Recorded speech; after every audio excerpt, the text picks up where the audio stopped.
gue tergelitik menang tender tapi perusahaannya skandal.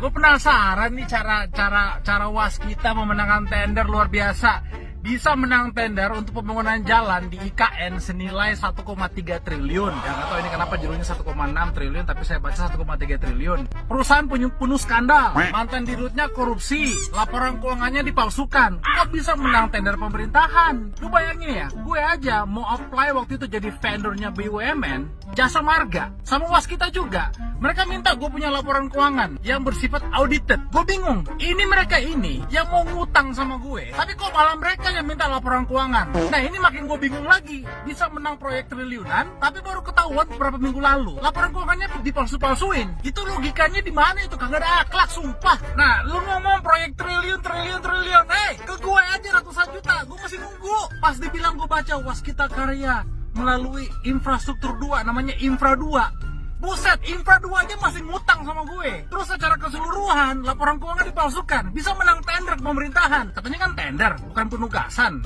Karena di beritanya tender. Ini logika bisnisnya di mana ini? Ini perusahaan kayak gini masih bisa ikut tender, proyek triliunan, dengan skandal yang sebegitu besar. Aneh. Ada yang aneh, ada yang gak masuk akal. Sumpah, gue tergelitik. Menang tender, tapi perusahaannya skandal.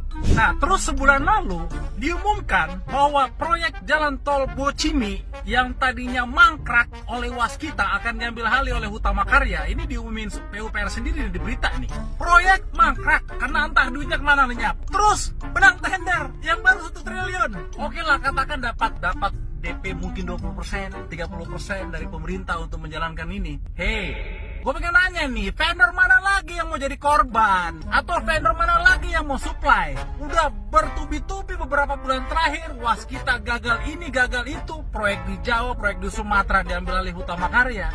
Terus mau bangun jalan ngomong triliun.